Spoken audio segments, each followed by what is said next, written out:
지난달 24일 러시아가 우크라이나를 전격적으로 침공을 하였습니다. 세계 군사 강대국 1, 2위를 다투는 러시아가 아무 무장이 없는 약소국 우크라이나를 삼면에서 포위를 하고 전격적으로 새벽에 침공할 때에 세계 모든 군사 전문가들 또 수많은 사람들은 그렇게 생각을 했습니다. 이틀, 길게 보면 사흘이면 수도 키예프가 점령이 되고 우크라이나는 이 러시아 땅으로 넘어갈 거다.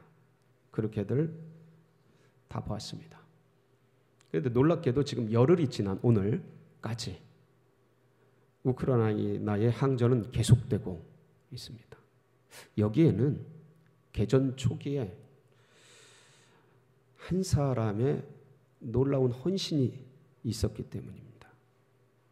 우크라이나 대통령 젤렌스키라는 사람의 이 대통령의 한마디가 정말 놀라운 역사를 이루어내었습니다.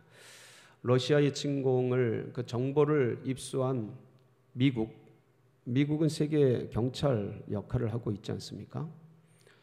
이 우크라이나는 나토 유럽 연합에 가입을 하려고 그렇게 애를 쓰고 있었던 민주 진영의 국가였습니다.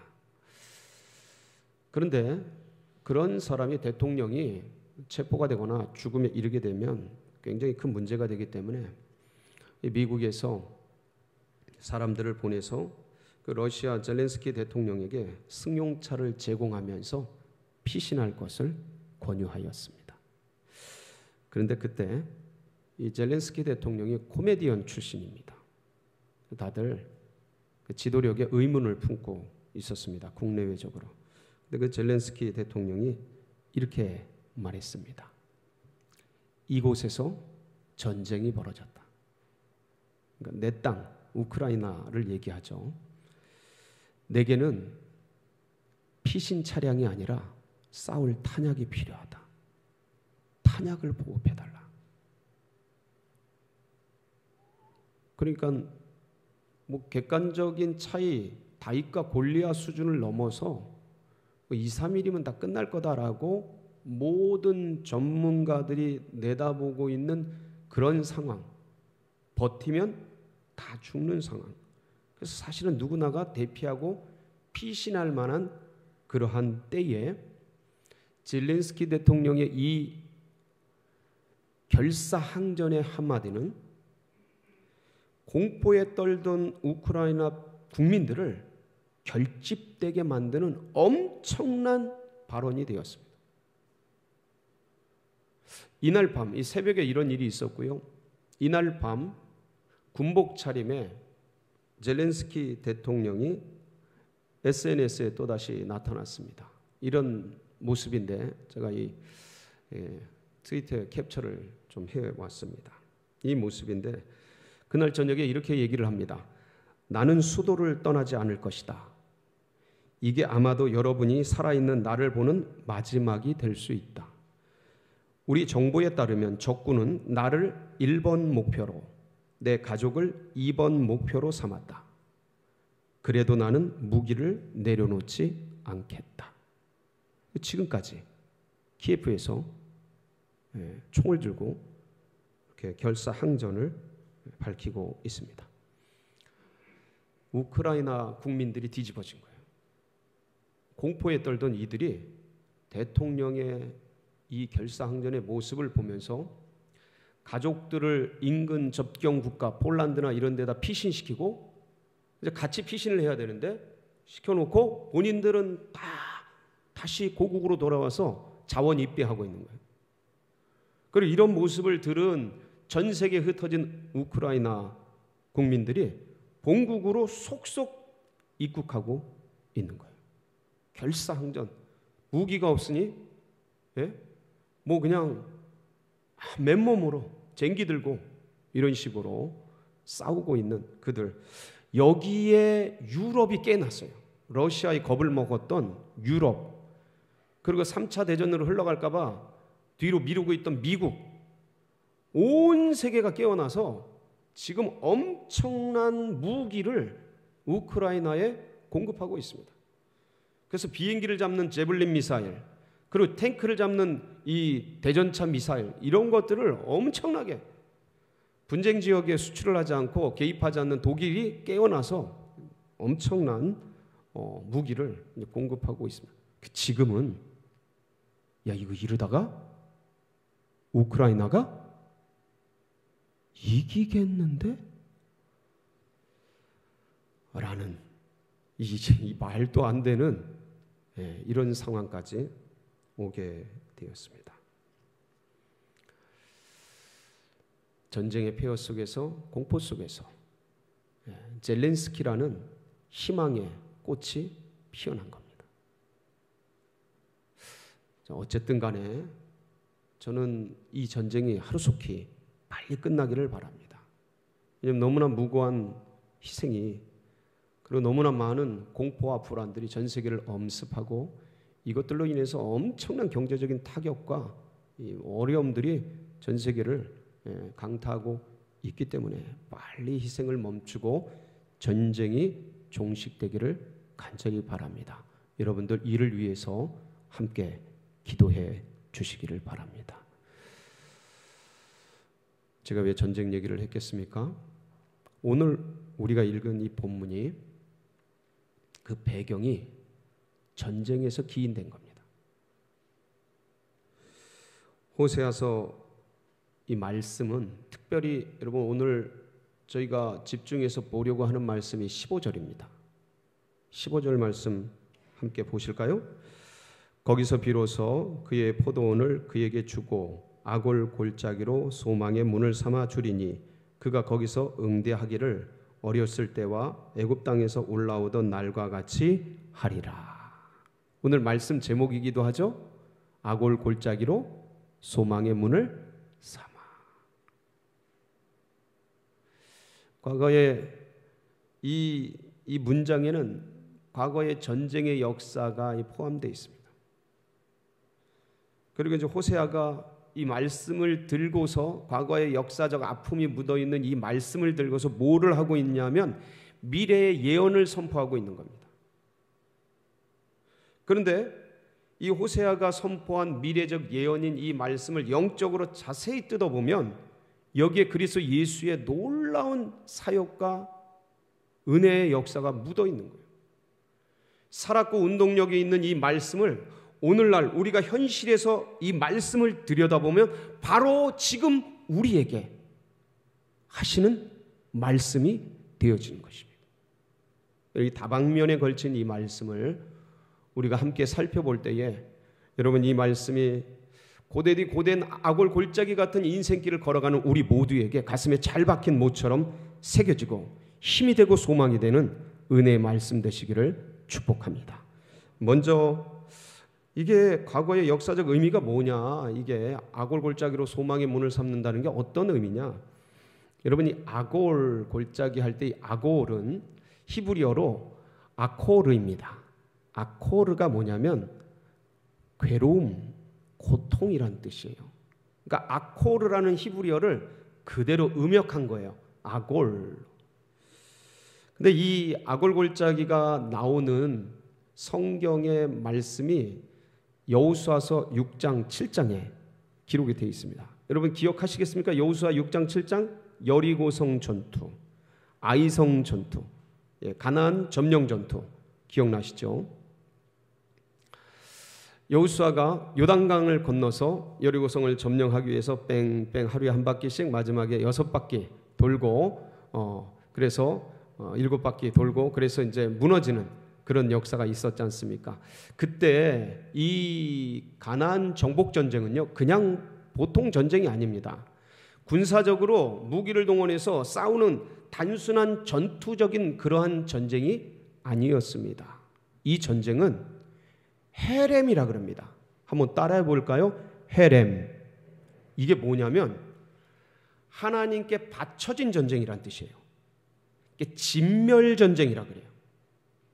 그래서 이거는 군사적인 의미, 분명히 싸움이기 때문에 군사적 의미가 있죠. 근데 그거보다는 이 전쟁 전체가 하나님께 바쳐지는 제사적 의미, 종교적 의미가 더 큰 겁니다. 그래서 이건 마치 번제와 같아서, 이 전쟁 전체가 번제와 같아서 하나님께 흠없이 다 태워드려 올려드리는 그런 전쟁인 거예요.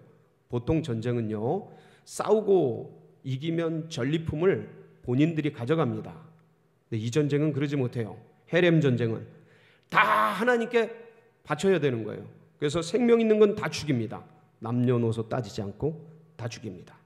그리고 다 태웁니다. 다 태워요. 그렇게 올려드리는 전쟁인데, 만일 이 헤렘 전쟁에서 아군이 손을 댔다, 하나님의 것을 촉범, 건드리는 것이 되기 때문에 그것만큼 아군이 하나님 앞에 심판을 받게 됩니다. 이제 이 전쟁, 헤렘 전쟁을 통해서 이제 여리고성을 점령하게 됩니다. 여리고성은 우리가 여러 번 누차에 걸쳐서 같이 말씀을 나눴습니다. 이중 성벽에 막 6m, 7m 하는 엄청난 요새 중에 요새인데, 이게 손가락 하나 안 되고 그냥 뱅글뱅글 돌았더니 무너지고 들어가서 전부 죽여버리죠. 없애버리죠. 자, 이렇게 해서 이제 여리고성은 완벽한 100% 승리를 하게 됩니다. 그런데 아이성 전투를 갔는데, 아이성은 조그만 성이기 때문에 2-3천 명 정도 아군을 보내서 전쟁을 하게 되는데, 거기서 완패를 하게 됩니다. 30명이 넘는 아군의 군사들이 전사하게 되고요. 그리고 이때가 가나안 전쟁 초입이기 때문에 사기들이 막 떨어지는 거예요. 지금 여기 요 조그마한 전쟁터에서 이 성도 점령 못하는데, 그 뒤에 수많은 일곱 족속과 거인 족속과 아낙 족속이 거느리고 있는 이 가나안 땅을 도대체 어떻게 점령하란 말인가 라는 패전 의식 속에 국민들이, 이 이스라엘 백성들이 전부 낙심하게 됩니다. 무너지는 거예요. 그러니까 이 초기가 중요한데, 이때 이렇게 아이성 전투에서 무너져 버린 겁니다. 그래서 여호수아도 영문을 몰라서 하나님께 막 기도하는데, 하나님께서 긍휼히 여기셔서 그때 응답해 주시는데, 너희들이 내 물건에 손을 댔다라고 알려주십니다. 여호수아는 깜짝 놀래가지고 이스라엘 백성 전체를 모아 12지파를 모아가지고 제비뽑기하죠. 누가 뽑힙니까? 유다 지파가 뽑히게 됩니다. 그리고 거기 세라의 손자 삽디의 아들, 그래가지고 이제 갈미의 아들이 이제 나오는데, 그게 누구냐면 아간이에요. 아간이 여호수아가 어떻게 된 거냐 도대체. 그랬더니 제가 전쟁 중에 보고서 마음이 생겨서 신할산 아름다운 외투 한 벌과 200세겔 은덩이 하나 하고 또 금덩이를 저희 장막 속에 숙여두었습니다. 그래서 사람을 보내서 봤더니 장막 속에 그 물건들이 있게 됩니다. 그래서 여호수아가 아간에 속한 집안 사람들, 딸들, 아들들, 부인, 그 재산, 우양 전부 훔친 물건 다 끌어모아 가지고 골짜기로 가게 돼요. 네 한 사람 때문에 우리 모든 민족이 고통을 당하고 괴로움을 당했다. 네가 우리를 괴롭게 했기 때문에 하나님께서 너를 괴롭게 하리라. 전체가 돌을 들어 치게 됩니다. 그리고 전부 태워버려요. 그 모습이 여호수아 7장 24절 26절에 나오는데, 바로 그 골짜기가 아골 골짜기예요. 한번 보실까요? 여호수아가 이스라엘 모든 사람과 더불어 세라의 아들 아간을 잡고 그 은과 그 외투와 그 금덩이와 그의 아들들과 그의 딸들과 그의 소들과 그의 나귀들과 그의 양들과 그의 장막과 그에게 속한 모든 것을 이끌고 아골 골짜기로 가서 여호수아가 이르되 네가 어찌하여 우리를 괴롭게 하였느냐? 여호와께서 오늘 너를 괴롭게 하시리라 하니 온 이스라엘이 그를 돌로 치고 물건들도 돌로 치고 불사르고 그 위에 돌 무더기를 크게 쌓았더니 오늘까지 있더라. 여호와께서 그의 맹렬한 진노를 그치시니 그러므로 그곳 이름을 오늘까지 아골 골짜기라 부르더라. 이렇게 해서 악골, 괴로움, 고통, 고난, 그 모든 것들이 거기 그 골짜기에서 돌로 치고 할 때에 하나님께서 그것을 결자 해지로 받으십니다. 범죄한 것을 해결한 거로 받으셔요. 놀랍게 그 패전, 그 실패, 그 괴로움, 그 고통을 문을 삼아서 그것을 주님이 받으시고, 그리고 승리의 문을 여시고 소망의 문을 여시고 은혜의 문을 여시는데, 이때로부터 이스라엘 백성들은요, 아이성 전투를 이기고 중부 전투를 이기고 남부로 내려가서 남부 전투를 전체를 이기고 북부로 올라가서 북부 전투를 전체 이기고, 그래서 가나안 전투에서 연전연승해서 승리하는 놀라운 은혜가 일어나게 되었습니다. 아골 골짜기를 소망의 문으로 삼았던 것이죠. 실패를 거울 삼아 승리의 놀라운 역사를 이루었던 것입니다. 이게 과거 전쟁의 역사 속에 숨겨져 있던 아골 골짜기를 소망의 문을 삼는 것이었습니다. 그러면 이제 호세아가 예언을 하고 있는데, 이 예언적 의미는 도대체 뭐냐? 호세아는요, 사랑의 선지자라고 불렸던 사람입니다. 아모스가 정의의 선지자라고 불렸으면 예레미야는 눈물의 선지자였죠. 호세아는 사랑의 선지자로 불렸어요. 왜 그런 거 하니, 이 호세아가 자신의 삶을 들어서 이스라엘의 모습을 드러내면서 그것으로 예언을 했기 때문이에요. 무슨 말인가 하냐면, 호세아는 북이스라엘의 예언자였습니다. 선지자였어요. 근데 부인을 누구를 맞아들입니까? 음란한 여인 고멜을 맞아들입니다. 여기서 음란한 여인이라 함은 창녀를 얘기합니다. 몸을 파는 여인을 얘기해요. 그 여인을 맞아들여서 에셋을 낳습니다. 그런데 이 여인이 틈만 있으면 집을 떠나서 다른 남자에게 갑니다. 몸을 팔고 거기서 또 생활을 하고 다른 남자에게 마음을 줘. 틈만 있으면 그러는 거예요. 사실 이게 예언자와 선지자 집안에서 이런 일이 일어나면 이건 어떤 면에서는 굉장히 비극입니다. 여러분, 오늘날 호세아 같은 분이 오늘날로 말하면 목사요 선교사 아니겠습니까? 생각을 해보세요. 목사요 선교사가 그런 여인과 혼인을 하고 그런 자녀를 낳고 지금 사모는 부인은 그러고 있다고 생각을 해보세요. 여러분, 무슨 목회가 되겠습니까? 무슨 예언이 되겠습니까? 그런데 주님께서 이것을, 이 고통스러운 일을 호세아에게 시킨 거예요. 명하신 거예요.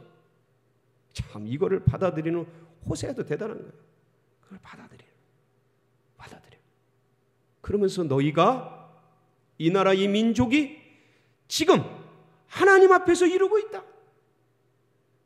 하나님을 떠나서 다른 남자에게 가듯이 바알과 아세라 우상에게 마음을 주고 다른 남자에게 마음을 흘려보내듯이 틈만 남은 세상의 만문에 그렇게 하나님을 떠나서 그러고 있지 않느냐 라면서 지금 호세아가 예언을 선포하고 있는 겁니다. 그래서 하나님께서는 너희들을, 이 민족을, 너희들이 바알에게 향을 피운 날수만큼 벌을 내리실 거고 너희들을 황폐케 만드실 거고, 막 그러면서 예언을 하고 있는 겁니다. 오늘 이 15절 예언은 뭐냐면, 그런데 그 하나님이 아골 골짜기로 소망의 문을 삼을 것이다. 그와 같이 과거에 그랬듯이 이스라엘 백성이요, 이 호세아의 예언처럼 호세아가 BC 723년까지 예언을 합니다. 근데 다음에 722년에 북이스라엘이 아수르에 의해서 멸망당합니다. 그리고 한참 뒤에 150년 뒤에는 남유다마저 바벨론에 의해서 멸망당합니다.